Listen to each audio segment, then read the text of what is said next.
The future of Final Fantasy XIV is alive and well, people. The story could go in a myriad of directions. Let's see if we can predict where it's going to go. You guys have theories, and today we're going to react to them. Hello, everybody. It's your boy Jmulls, and it's simply Nature's proclamation. First up today, we have at Quintus EO, who says, personal theory, what if we used the key without knowing what it can do, causing the full rejoining and completely changing the landscape? It would be similar to how Kefka changed the world in FF6. That would be where 8.0 would start. I absolutely love theories that have this big signature event that completely changes everything. I feel primed and ready to experience one of those moments in Final Fantasy XIV, and I don't know if they're building up to one per se. I just think if they actually execute on an idea like this, that would be really dang cool. I feel like the game needs a giant plot twist. Some big signature event that happens before our eyes that takes place in the game. They're definitely building up to something with this key. I imagine it's going to be the main doohickey that allows us to go to different shards for this next big narrative arc. And I'm always a fan of having a mystery woven behind all the events that happen in a story. So having us accidentally misuse the key and some kind of catastrophe happen as a direct result of that could be a very interesting direction for this narrative. And the whole idea of doing a rejoining, I don't know if they would do a whole like cataclysm like back with the beginning of like A Realm Reborn with Bahamut, right? I don't know if they would do another one of those. Maybe on like a smaller scale. I think it could be pretty dang neat,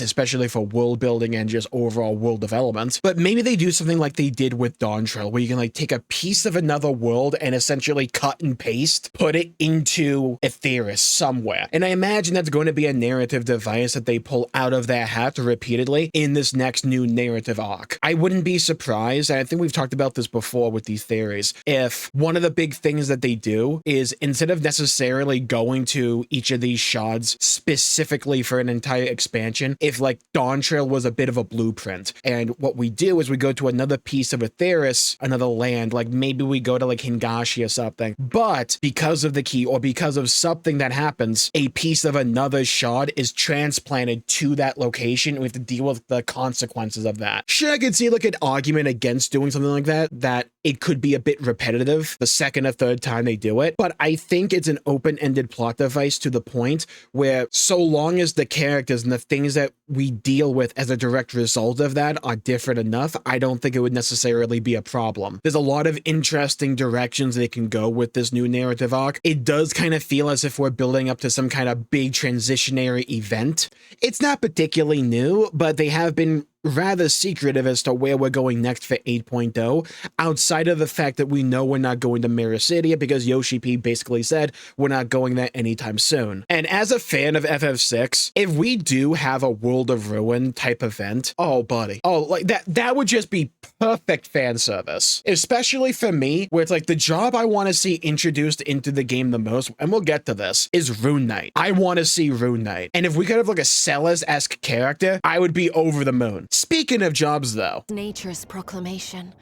next up, we have at Action Packed for the Win, who says, this is the makeup expansion. No way the new jobs aren't ones people have been asking Yoshi P to implement for years, like Geomancer, Green Mage, and Swashbuckler. I don't know if this is necessarily true, because there's always the asterisk that they could just make something up. That, or they could take like the name of an established job from Final Fantasy's history, but the Final Fantasy XIV version of that name job is completely different. There's always something like that that they could pull out of their hat. Like I said before, I want Rune Knight. I think Rune Knight could be really dang cool, or I want a job that is essentially like a tank or melee DPS that uses a sword and elemental magic and isn't just like a ranged one. I want it boots on the ground in front of the enemy, slashing them with elemental magic. I would love that. But I think this is also part of what makes predicting the future for Final Fantasy XIV so interesting right now, because like we have a few feelers as to what we may be doing or the directions they may go in, but it's so open-ended they could really do anything, and it's basically borderline impossible to like narrow it down to anything with certainty. I personally don't really want something like Swashbuckler myself, mainly because I have PTSD from World of Warcraft when they changed combat rogue to outlaw, and I've hated it ever since, and I don't need to be reminded of that even when I'm playing Final Fantasy XIV. Now, what I would really like though, outside of like Rune Knight, and I don't think they would do it because I think it would possibly clash too too much with machinist. I would love a job that just uses guns, like maybe a rifle or like dual pistols, something like that.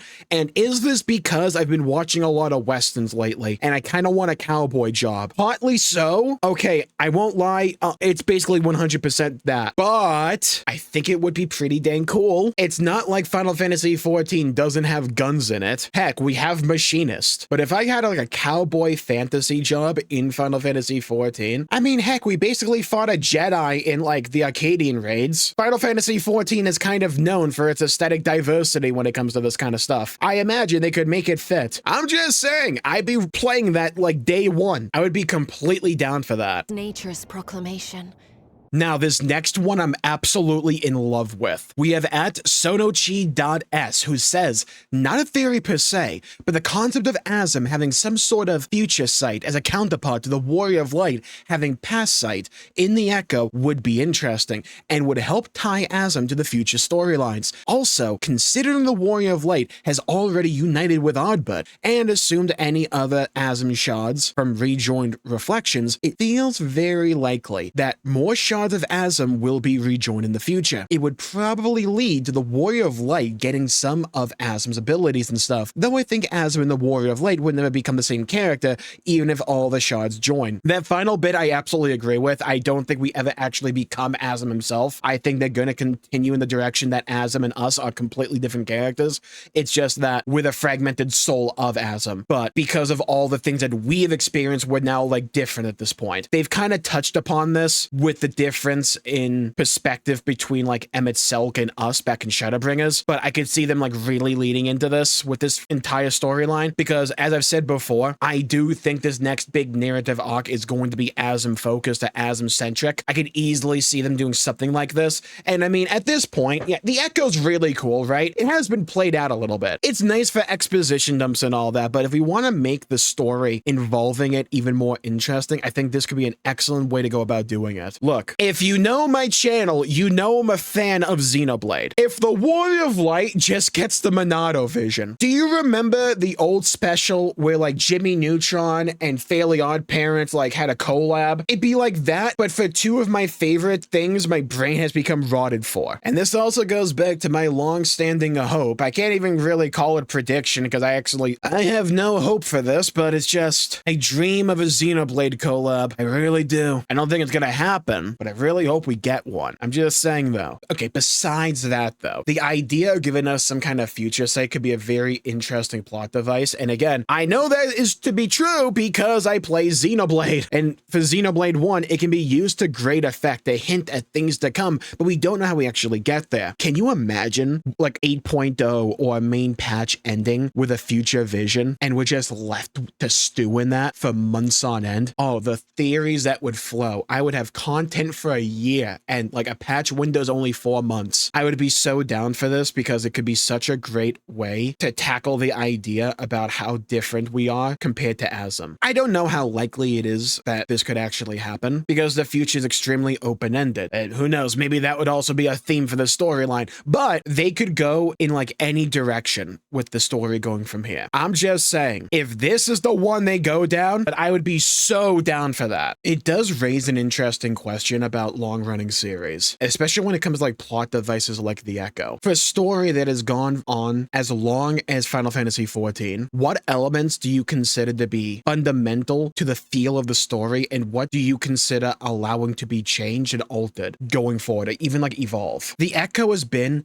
a foundational element in the story for the longest time. It's how we get a lot of important context and all that. I don't really see that changing. Like, they could choose to ignore it and just like have it so the Echo doesn't activate for a while or whatever. They could evolve it to where we also have future sight, like Monado vision alongside Echo visions. They could do that, or they could just keep it the same. I think one of the issues a lot of long-running series have is they never really know, or sometimes they just falter on what to keep the same and what to change and evolve. I view this to be particularly true for stories that go on for so long to where there is some kind of turnover in the writer's room. And the writer's group that is there in like the modern day isn't the same group that was there during those formative years that people really fell in love with everything. And sometimes it can be a very like tight rope to walk, knowing what to change, what to keep the same, and what changes you can make while still keeping the same feeling, because those aren't always necessarily the same thing or always equally viable. Because at the end of the day, the story still will have to feel like Final Fantasy XIV. And I do think an element of that, it's not like the biggest chunk of the pie or anything, but I do think it's an element of the feel of a Final Fantasy XIV story is having these echo visions. And I think when you try to like introduce a mechanic like Future Sight, you have to be very particular with it. You also have to be very careful, because either you run the risk of them feeling like not important because you just know, oh, okay, we're going to change things. The future isn't necessarily set in stone. And you also run into the issue of like, what do you actually show to where it's not overly a spoiler? On a case-by-case basis, I think it can be kind of easy to identify, yeah, maybe you should show this and not show that. But like collectively over a long tenure with a story, mistakes are bound to happen. I think personally having a risk and being willing to run with it, so long as the core idea of that risk is interesting enough, can be worth it. So I think when it comes to like plot devices like this, I could understand some people's like hesitations for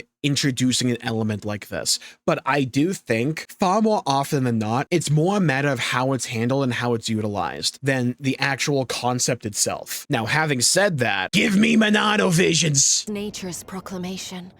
And for the final theory of the video, we have that Punish John A. Douglas, who says, my theory is orcs. That is all. And honestly, that might be the best theory of all time. And here's where you come in. Leave a comment down below with your own theories for the future of Final Fantasy XIV. I want your wildest, I want your wackiest, I want your best predictions as well. Leave in the comments down below and I may react to them in a future video. And while you're down there, please leave a like and subscribe. It really helps the channel out and helps support future content, and I greatly appreciate it. And Nier Automata is to be continued. And Nier Automata is my favorite game of all time, so you know I had to talk about this news. Want to find out more? Check out this video right here. Thank you all for tuning in. Stay safe, have a great day, and I'll see you all next time. Bye-bye, everybody. Until we meet again.